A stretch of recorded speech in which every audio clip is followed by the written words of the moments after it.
السلام عليكم ورحمة الله وبركاته. ازيكم عاملين ايه؟ يا رب تكونوا بخير وفي احسن حال. اهلا بكم في فيديو جديد. اللهم صل وسلم وبارك على سيدنا محمد واله وصحبه اجمعين. فيديو النهارده بقى الاكله اللي هنعملها دي انا النهار اول مرة هعملها معاكم في القناة. بقالنا كتير قوي قوي ما عملناهاش، وبعدين دخلنا في رمضان. وبعد رمضان بقى قلت لازم اروق عليهم مرة كده. فتعالوا نشوف هنعمل ايه. انا معايا هنا الكبة فيها بصلاية، وهحط ملح فلفل وهحط كمون وهحط كمان رشة من القرفة. هضرب بقى كل ده في الهاند بلندر كويس او في الكبة، او ممكن نبشر البصلاية او نقطعها تقطيع صغير على ايدينا، مش هتفرق يعني، كله ماشي شغال. هضربها بقى ناعم، هنعمها على قد ما اقدر. ممكن كمان نبشرها، يعني ممكن بالمبشرة كده نبشر البصلاية وبعد كده نبدأ نتبلها.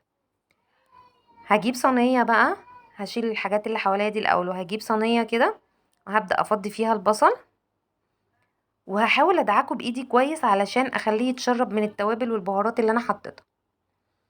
يبقى انا معايا هنا بصل، ملح وفلفل كمون وشوية من القرفة. ممكن نحط كمان السبع بهارات لو حابين. هنزل بقى كل كمية البصل اللي معايا في الصينية كده زي ما انتوا شايفين. هديها دعكة كده بايديا.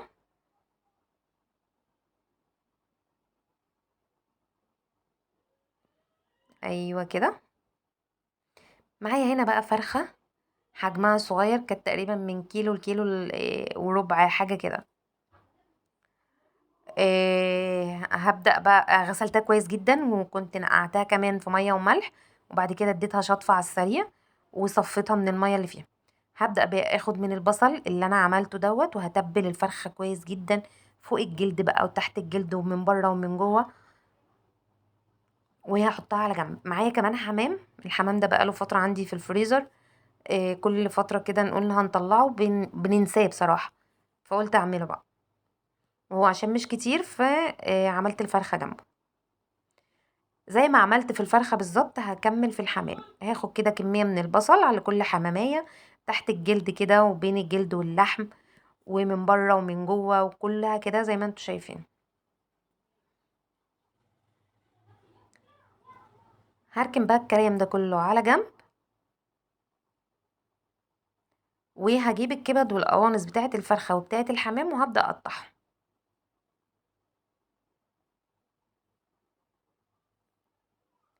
هجيب بقى سكينة وهجيب قطاعة او بلانشة او اي حاجة بنقطع عليها، وهبدأ اقطع الكبد والقوانص واحطهم في طبق لوحده.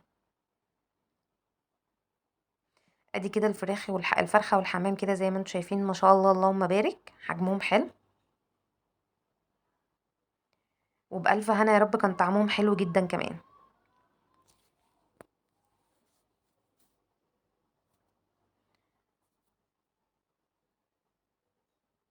هنعمل كمان النهارده رز بالخلطة. هقول لكم هنعمله ازاي. وهعمل معاهم صينيه بطاطس صغيره خالص يا دوب على قد الغدا، لان انا المفروض كان عندي شويه ملوخيه من امبارح فهسخن جنبهم.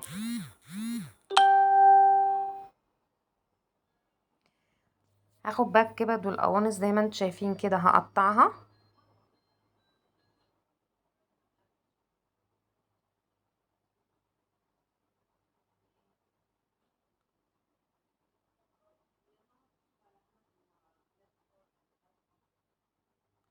هقطعها بقى تقطيعه متوسطه، يعني مش صغيره ومش كبيره.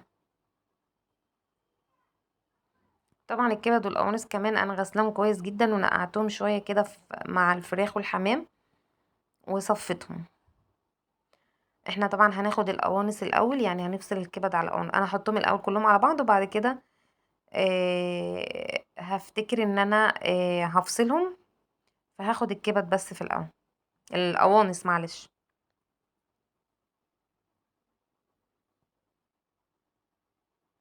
قطعيها بقى التقطيعه اللي حباها، بس هو يحب او يستحسن كده ان هي تبقى تقطيعه صغيره، لان احنا هنحشي بيها، يعني هتبقى في الرز اللي هنحشي بيه. هوسع بقى لنفسي شويه كده، اشيل صينيه الفراخ والحمام دي على جنب، وعشان اعرف اقطع كويس.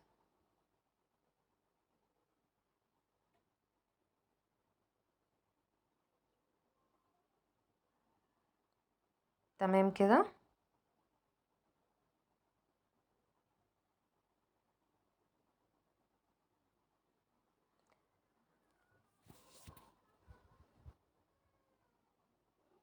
اهم حاجة في الطيور دي لازم ننقعها ونغسلها كويس جدا علشان نشيل منها اي ريحة زفارة، وما ننقعهاش في خل خالص لان الخل بيزود الزفارة لو نقعناها فيها فترة. بننقعها في مية وملح بس، ممكن عصرة نص ليمونة عليها.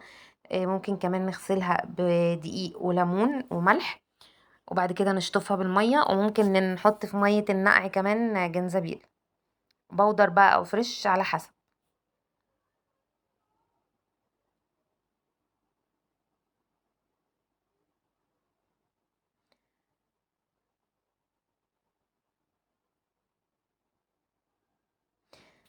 مين بقى عندها ولاد في امتحانات وبدأتوا امتحانات ولا لسه، واخباركم ايه في الامتحانات والمذاكرة؟ عندكم مهام أدائية زي عندنا، ولا انتوا عديتوا، ولا لسه ما وصلتوش لمرحلة المهام الأدائية؟ ربنا يا رب ينجح أولادنا كلهم ويهديهم ويصلح حالهم. وطبعا ما تنسوش تدعولي دعوة حلوة كده من قلوبكم. وما ننساش كمان لايك للفيديو واشتراك في القناة ونفعل الجرس عشان يوصل لنا كل جديد، وكومنت حلو كده منكم. نرجع بقى للكبد والقوانص. انا كده خلاص كنت خلصت، قربت اخلصها او خلصتها تقريبا، كان فاضل الواحدة بس كده. دي كبدة الفراخ اللي بقطعها. هخلص بقى الكمية كلها وحطيتها في الطبق كده زي ما انتم شايفين، وحطيت القوانص على الوش عشان اقدر اشيلها في الاول. وادي كمان الحمام. هنا بقى عندي الصفايه بتاعت الاطباق دي، كان عليها شويه مواعين من بالليل، هبدا اشيلها وهغسل بقى المواعين وهنضف الحوض كده والرخامه وانضف الدنيا حواليا علشان ابدا اعمل الرز. جبت بقى هنا حله على النار فيها معلقه من الزيت او شويه زيت حلوين كده، ونزلت عليهم ببصلايه متقطعه رفيع او مبشوره في الكبه، مبشوره على المبشره، وممكن في الكبه كمان. هبدا بقى اشوح البصلايه لحد ما تدبل كده معايا وتاخد لون فاتح. هنزل عليها بالقوانص. بصوا زي ما انتم شايفين انا نزلت بالقوانص الاول علشان هي اللي بتاخد سوا. هبدا اديها تشويحه كده مع الفراخ مع البصل. بصوا كده البصلايه احمرت شويه والقوانص بدات تاخد لون. هنزل عليها بقى بربع كوبايه ميه وهسيبها لحد ما تتشرب. بصوا شويه الميه صغيرين خالص، يا دوب ربع كوبايه. هنا كانت القوانص خلاص اتشربت الميه بتاعتها. هنزل بقى عليها بالكبد زي ما انتم شايفين كده، وهبدا اشوح كمان شويه لحد ما الكبده كمان تاخد لون. وبعد كده عندي رز ابيض من البلدي المصري بتاعنا العادي ده، مغسول ومتصفي كويس. انا طبعا كل حمامية بتاخد كبشة رز صغيرة كده على في ايديا، تمام. والفرخة طبعا هتبقى الضعف. انا هنا كمان كنت زودت الرز مية، يعني الرز كان اتشوح معايا كويس. بصوا المية، يعني يا دوب انا حطيت نص كوباية مية. هسيبه يتشرب وهوطي عليه النار لحد ما يتشرب المية خالص. جبت بقى صينية، غسلت الخضار بتاعي، معايا بطاطسيتين كبار، دول 3 متوسطين، ومعايا طماطمايه، ومعايا فلفلايه خضرة، ومعايا كمان واحد فلفل سبايسي، ومعايا شوية من صلصة الطماطم. الطبق ده كان فيه صلصة في الفريزر فانا فكيته في الميكرويف. غسلت الخضار بتاعي كويس، هبدأ بقى اقطعه تقطيعة متوسطة كده للبطاطس، ويا ريت تبقى كلها حجم واحد علشان تاخد سوا واحد. ومعايا كمان بصلايه. انا هنا حطيت بطاطسيتين، 2 بطاطسايه كبار. هاخد معاهم طماطمايه وهاخد نص واحده كمان. هقطعها بقى تقطيع عشوائي كده، يعني الخضار نقطعه اي تقطيعه. بصوا زي ما انتوا شايفين كده، دي طماطمايه وهاخد نص الطماطمايه التانية، واخدت فلفلايه خضرة كبيره، وهاخد نص واحد من اللي هو الفلفل السبايسي او الشطه. والبصلايه كمان هقطعها شرايح.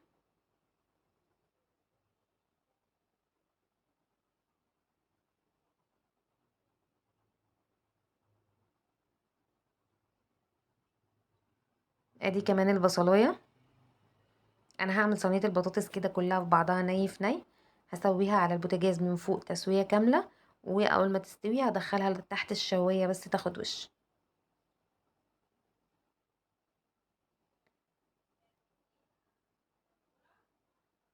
البطاطس بالطريقه دي بتبقى خفيفه كده وحلوه قوي وسريعه، ما بتاخدش وقت. هنقطع بقى كل الخضار. دي قاعد بصلايه، انا حاطه بصلايه متوسطه، طبعا الكميه معانا مش كبيره فما نزودش البصل. ملح بقى، فلفل وكمون، وهحط رشه بسيطه قوي من السبع بهارات. ده كده السبع بهارات. هاخد ده الكمون، انا حطيت الاول السبع بهارات وده الكمون، وادي كمان رشه من الفلفل الاسمر.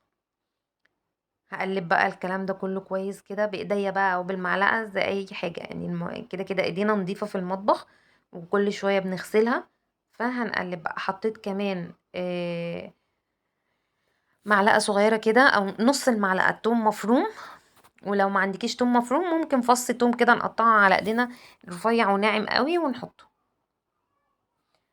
انا كمان كنت اديتها رشه من الزيت وحته زبده صغيره كده على الوش. هدعك بقى الخضار مع البطاطس بالتوابل اللي انا حطيتها.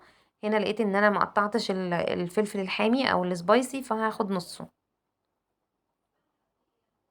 ايوه كده تمام. لحد هنا كده تمام قوي.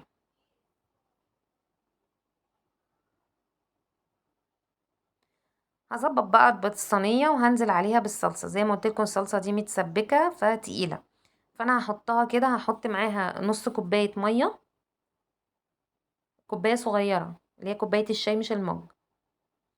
اهي نص كوبايه ميه كده بس. هديها بقى، هرجها كده رجه بسيطه، وهولع عليها النار من فوق. ونخلي بالنا بقى، يعني اول ما بتبدأ تغلي بهدي عليها النار شوية عشان اسيبها تستوي براحتها. انا كده كده لسه قدامي وقت، ولسه كمان ما كنتش حشيت الحمام، فهتستوي براحتها. هنا بقى رز الحمام كان خلاص استوى، وانا هنا شغلت الكاميرا وقعدت ادور على المعلقة الخشب اللي كنت بقلب بيها. كنت غسلتها وحطيتها في الدرج، وجات القردة الصغيرة فتحت الدرج من ورايا وخدت المعلقة وخدت كمان حلة من المطبخ بغطاها والمصفى، وخرجت قعدت تلعب بيهم بره وانا عمالة الف على المعلقة في المطبخ. فهروح بقى دلوقتي، سمعت صوتها عمالة بتخبط، هروح اجيب بيها منها المعلقة. يعني انا فتحت اصلا وبدأت ادور على حاجة وناسية الكاميرا مفتوحة كمان.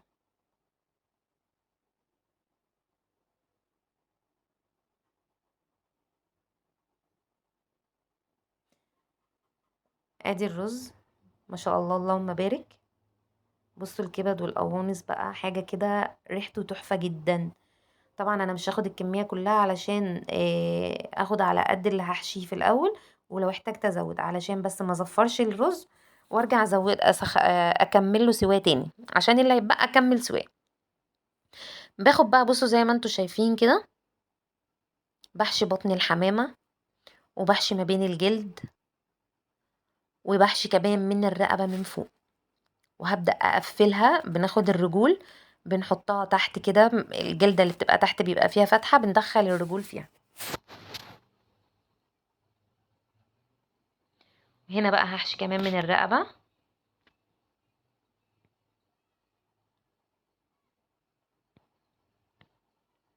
نخلي بالنا وما نكترش الرز قوي والحشو قوي في الحمامة، علشان لو زودنا الرز زيادة عن اللزوم او الحشو عامة بيفرقع. فبنخليه كده متوسط لان الرز هيزيد وهو بيستوي كمان.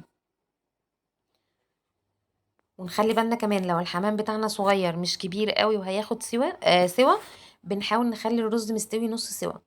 لكن لو حسينا ان هو كبير وهياخد معانا سوا بنخلي الرز ني شوية، يعني تلات ارباع ربع سوا كده.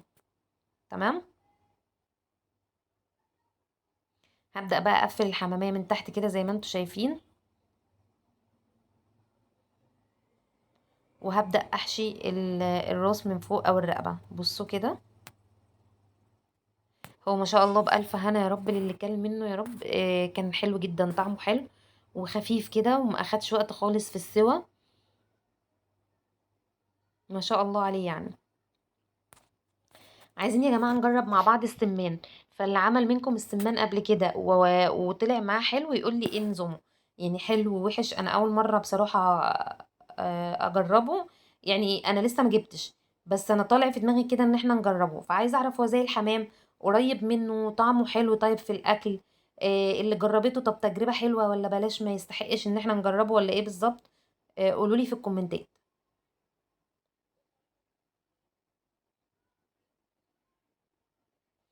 بصوا بقى هنا، السكينة دي كانت لقيتها مرة واحدة كده، لقيتها جابتها من الدرج وعمالة تلعب بيها، فلحقت خدتها منها.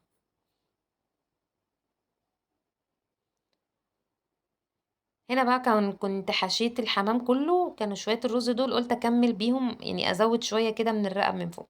هجيب الفرخة بتاعتي النهاردة، بتاع الفراخ جايبها لي مفتوحة شوية من عند الرقبة.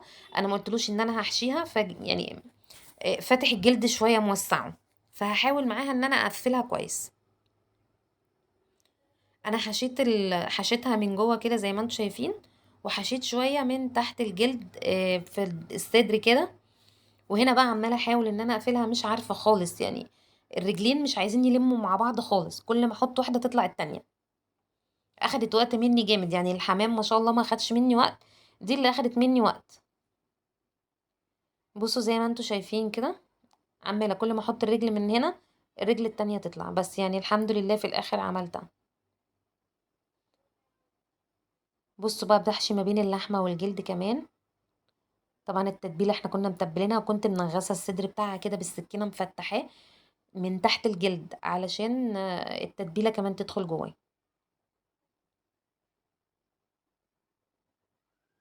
كميه الرز اللي معايا انا زي ما قلت لكم عايرتها بايديا، لكل حماميه كبشه، وللفرخه كده كبشتين، تمام.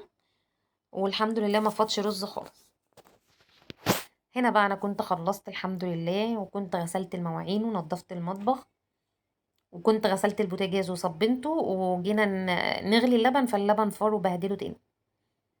فكده كانت كل حاجه جاهزه معايا. هجيب بقى حلة معايا علشان نبدأ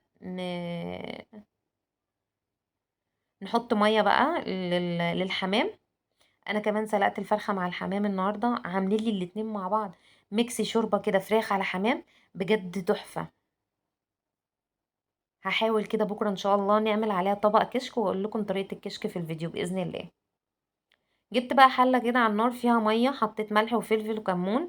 هحط كمان ورق لورا، وهحط حبهان، وهحط شوية صغيرين كده من بهارات الشوربة اللي هي البهارات الخشنة. ادي كده الورق اللورا. وحطيت بصلايه، وكان عندي نص طماطميه كمان حطيتها.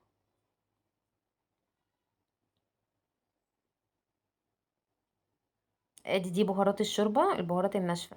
دي بقى فيها حاجه كده اسمها ملح صيني، فيها كمان كوبيبه صيني، وفيها زر ورد، وفيها قرنفل، وفيها قرفه، فيها شويه حاجات كده وتحبيشه من البهارات حلوه قوي.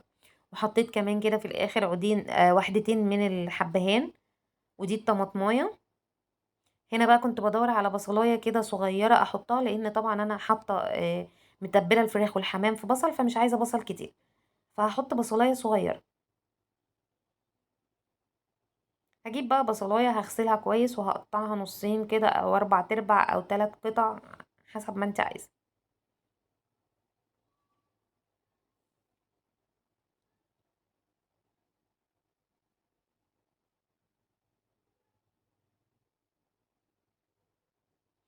ادي البصلايه، انا جبت اصغر بصلايه عندي، حاجه كده صغيره. هحط كمان ملح، طبعا انا حطيت ملح وفلفل وكمون. هغطي عليها بقى وهسيبها على نار هاديه. هنا بقى احنا كنا عايزين نعمل رز بالخلطه، هنكرمل سكر. فبعد ما حطينا الزيت كده افتكرنا ان هو مش هينفع السكر، فروحنا مفضيين الزيت والسمنه تاني، وسخنت الحله ونزلت عليها بالسكر. معلقتين من السكر، هبدا بقى اكرملهم. انا عايزه اللون يغمق شويه عن كده كمان. اول ما اللون يغمق معايا هطفيه على طول بميه سخنه، او بميه من الحنفيه.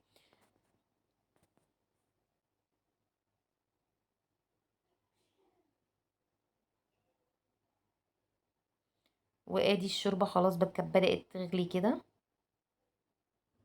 ريحتها وطعمها ما شاء الله تحفه بجد. وادي الحمام اول ما حطيته قفل. وادي كمان الفرخه بنحطها على الصدر، يعني بنخلي الصدر لتحت. انا هقلبها دلوقتي لانها كانت معكوسه. هغطي عليهم بقى واسيبهم. هنا بقى كان السكر اتكرمل، بس ما كانش غمق قوي، وزودناه ميه زي ما انتم شايفين. هبدأ بقى افككه واخليه كله يدوب مع الميه. واول ما يبدأ يغلي هنزل عليه بالرز. طبعا في ناس ممكن تحطي الرز ابيض كده عادي، وممكن تشوحيه. انا شوحت الرز الاول في معلقه شويه زيت ومعلقه سمنه على النار في حله تانية، وبعد كده حطيته. هنا بقى كنت حطيت الميه، دي الميه اللي احنا حطيناها على السكر. حطيت قرفه وحطيت 7 بهارات وحطيت فلفل وحطيت ملح وحطيت كمان ورقتين لورا. زي ما قلت لكم انا هنا شوحت الرز في حله تانية، واول ما بدأ يتشوح معايا وينشف من ميته نزلت عليه بالميه اللي انا غليها مع السكر او الميه المتكرمله. ادي الفراخ والحمام دخلوا في السوا، وادي الرز بتاعي كان خلاص استوى. ما شاء الله، هو طبعا لونه فاتح ما غمقش قوي، لونه بيبقى بني غامق عن كده شويه، بس شغال يعني طعمه حلو. وده الرز البلدي بتاعنا مش رز بسمتي. هنا بقى جبت الطاسه كان فيها زيت وحطيت عليها كمان معلقه زبده وبحمر الحمام، وادي الفرخه. وهنا بقى كنا خلصنا، بسم الله ما شاء الله اللهم بارك. وده كان غدانا النهارده بألف هنا يا رب. يا رب غدايا النهارده يعجبكم والفيديو كمان يعجبكم، وطريقة الحمام تبقى طريقة سهلة. وبس. واشوفكم بقى في فيديو جديد. ما تنسوش تدعولي وتعملوا لايك للفيديو واشتراك في القناة.